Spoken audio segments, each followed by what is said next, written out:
the thing about the guy's wife. 1, 2, 3, let's switch this up.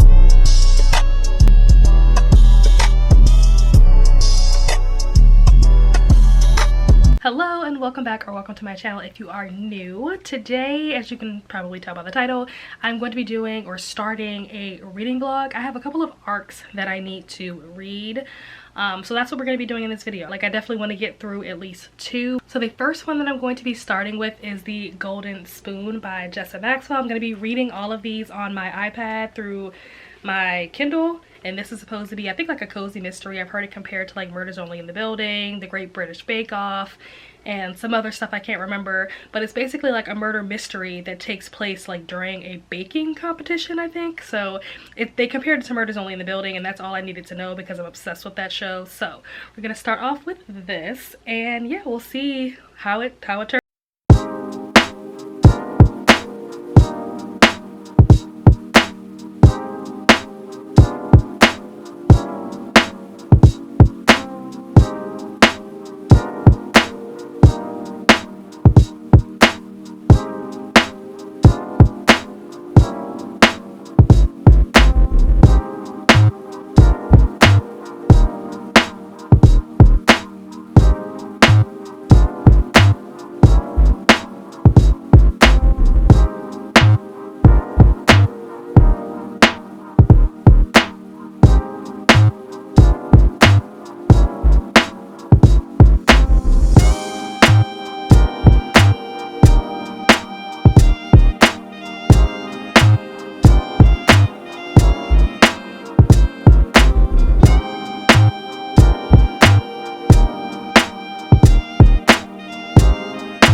Chapter 27. I'm on day 2 and they just finished their pie making competition, and some stuff went wrong, just like stuff went wrong on day 1 when they made bread. So far I think that if you are into like baking, cooking, if you love like what is that, like the Great British Bake Off, or like any of that kind of like Food Network baking pastries type of stuff, I do think you will really like this. It's very detailed from the cooking aspect. The mystery aspect, however, I'm not sure. I mean, in the prologue, in the very opening, I'm pretty sure that she finds a body. So I guess that's the mystery, is us finding out who the body is, and also like how it got there.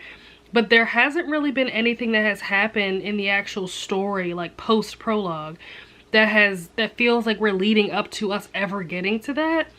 So I'm just kind of confused as to when the mystery is gonna come in. So yeah, I mean, there's a little bit of a mystery. There's a character in the story whose mother went missing in this house like 50 years ago, and I don't know if that's gonna tie into like the body that's found in the prologue. I don't know. Most of this has been talking about the competition, the contestants coming, you getting a lot of like character building, if you will, you know, the different contestants, and understanding like what their background is and where they come from and what they're good at, what they're not good at. Also, it compared itself to Murders Only in the Building, and one of the things that I love about Murders Only in the Building is that it's hilarious. Like, I think that it's so funny. Lots of like sarcasm and dry humor and stuff like that, but also like just a lot of really funny moments. I'm not getting funny from this. This story is not funny. So I think that is one thing that I am a little disappointed about, only because it was compared to Murders Only in the Building. I think if they hadn't compared it to that, then I wouldn't be expecting it to be funny. This is the first like cozy mystery that I've ever read, or if cozy mysteries usually aren't funny, like I don't know. But Murders Only in the Building is funny, and this book is not funny. So just putting that out there, it's not funny. Right now it just feels like it's a book about a baking competition, which if you are into that, if you like baking competitions, if you like baking yourself, like if you're into that kind of stuff, I really think that you would enjoy this. But I personally couldn't care less about baking. So it's interesting, but I also don't care that much.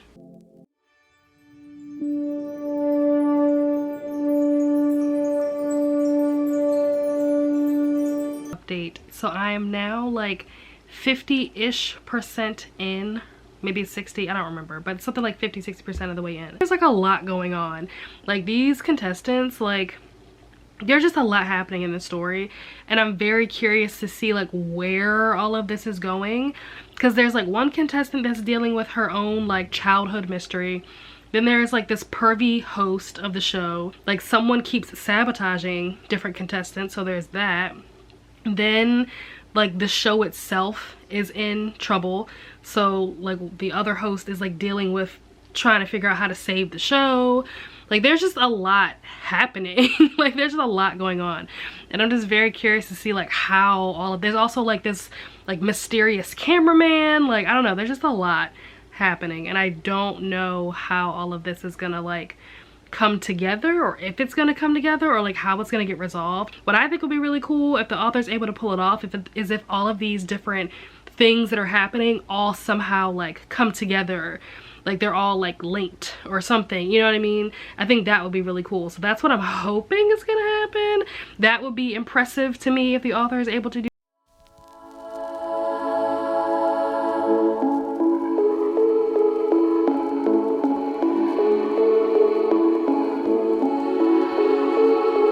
In the prologue, and I knew who it was. I knew from the prologue who it was very obvious, but I'm trying to figure out who would kill this character. I mean, don't get me wrong, there are several characters that would do it, but I'm trying to figure out like who actually did it. So I finished The Golden Spoon last night. I would give it 3.5 stars. I think that comparing it to The Great British Bake Off and Clue is very accurate. I think that was pretty like spot on for the most part. It definitely, especially like the first half, the first like 50-60% of the book does focus very heavily on like the cooking competition and the baking aspect of it. Spend a lot of time talking about like what they're going to be baking and what ingredients they're going to be using and all the different techniques and stuff. So if you're into that kind of stuff, I definitely think that this would be a good book for you to check out. Very low stakes mystery. Which I guess is why it's considered a cozy mystery. I wouldn't necessarily, when I think of cozy mystery, and I think of Murders Only in the Building, which was another you know, thing that this book compared itself to, which I actually would disagree. I don't think that there's anything about this book that reminds me of Murders Only in the Building. Murders Only in the Building, for one, is funny, and this book was not funny. It was not humorous in the least bit. It wasn't funny, but it also wasn't like super intense or suspenseful or anything like that. It was very just like straightforward, very like basic. I also think that calling this a murder mystery, in my opinion, is just a little bit of a stretch. Like there is a murder and there is a mystery, but I feel like once you read the book, like you'll understand what I mean, because there is a mystery that some of the contestants are trying to solve, but it's the mystery of someone who disappeared, and then there is a murder that also happens, but no one is doing anything to investigate that. So they're kind of like two separate things that are happening. It's like 280 some pages, give or take, so it's pretty short.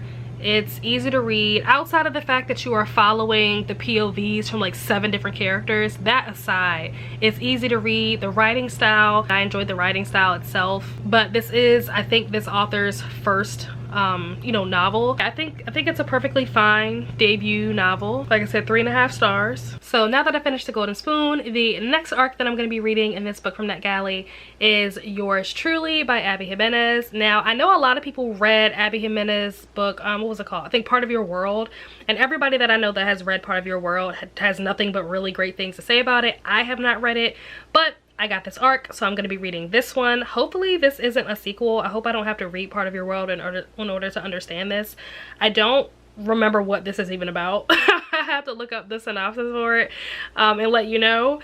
But yeah, I got this. I'm really excited just because a lot of people have really like raved about her last book. So I'm hoping that I will really enjoy this. So it says, a novel of terrible first impressions, which I love, hilarious second chances, and the joy in finding your perfect match.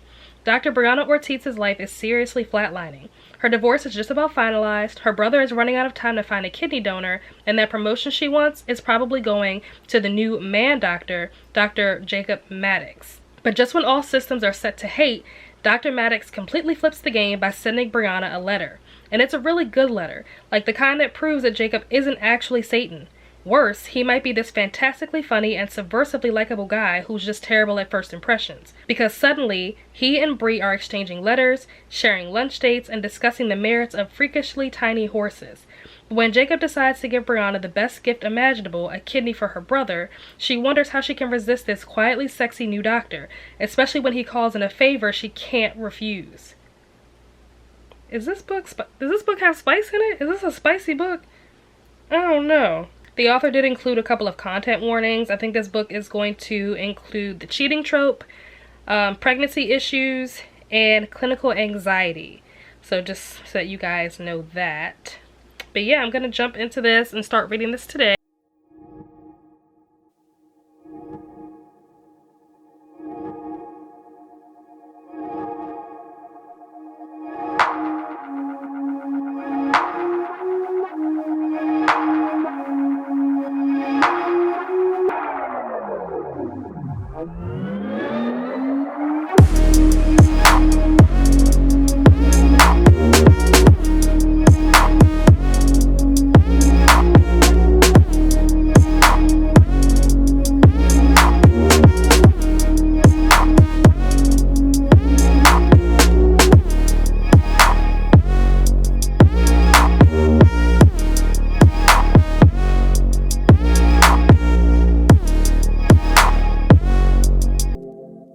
This book is messy. I'm only on the second chapter and so much has already happened. Wait. I love it though. This is a lot. Oh my gosh. Oh my gosh. What is this conversation? Is this gonna turn into fake dating? I feel like this is gonna be a fake dating thing. I'm getting the vibes. We'll see. So yeah, I'm actually going to dedicate some time to reading today, and I'm gonna continue with Yours Truly. It's fantastic so far. I don't even know what was the last thing that I updated you guys on, or like I don't remember how far in I was. I think I was maybe like 10% or 20% or something like that in. Now I think I'm up to like 50% or so, but it's still really good. Like, I'm not disappointed. It is funny, it is interesting, it's cute. I love the main character, the main male. I mean, I love both main characters actually, but like the male, like love interest, ugh, I'm obsessed with him. Like, I need to find a him in real life. The real life version of him is who my husband needs to be. Like, he's just perfect. So this is fake dating. I think I said the last time I updated this that it seemed like it was going in that direction, but it wasn't really clear from like the synopsis and stuff whether or not this was like, you know, whether or not the fake dating trope was going to be in this book. It is. When you get to the scene where she meets his family for the first time, hilarious. 3 hours later. I got up to like 65-70%, something like that, in Yours Truly. And when I tell you that this book is funny, like, this book is so funny. I don't think I've ever read a book that has made me laugh this hard. Like, this book is so funny. You can literally watch like my real-time reactions. If you go over and watch the playback from Courtney's Sprint, you can literally see me like dying laughing at certain points.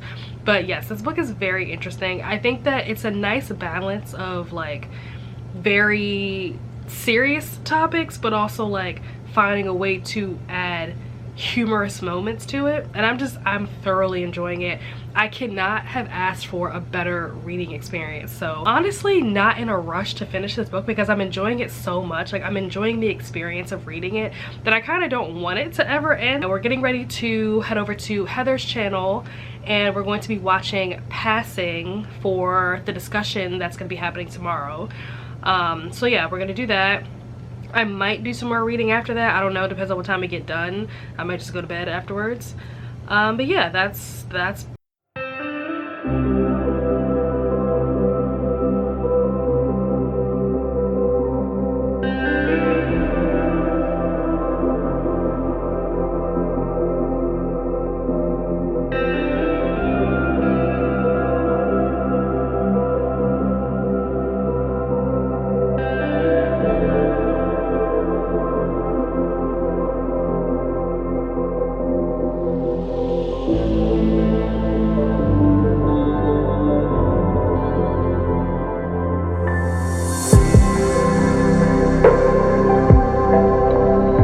truly, and 10 out of 10, highly recommend. Like, this book, this is probably the best book that I've read all year. This is probably one of the best books that I've read since I started reading. Like, this is definitely going to go in like my top tier books. I didn't really know what to expect. I had never read anything from this author before. But like I said, I had just heard good things about one of her other books. So I was like, okay, like, I'll give it a shot. Like, let's see. And I was not disappointed at all. Like, even for a second.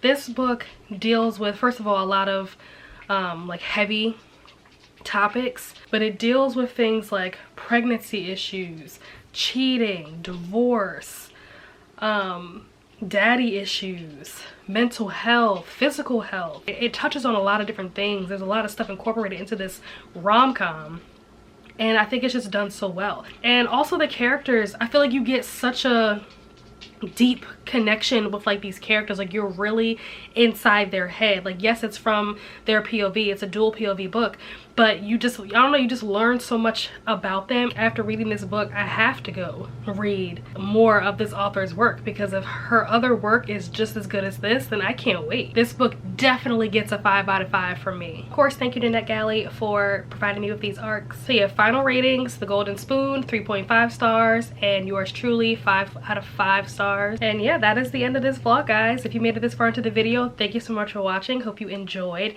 Let me know down below in the comments if you've read these books, or if you plan to read these, if you've added them to your TBR. As always, my socials will be down below in the description box, and if you haven't already, be sure to like and subscribe, and I will see you guys in the next video. Bye.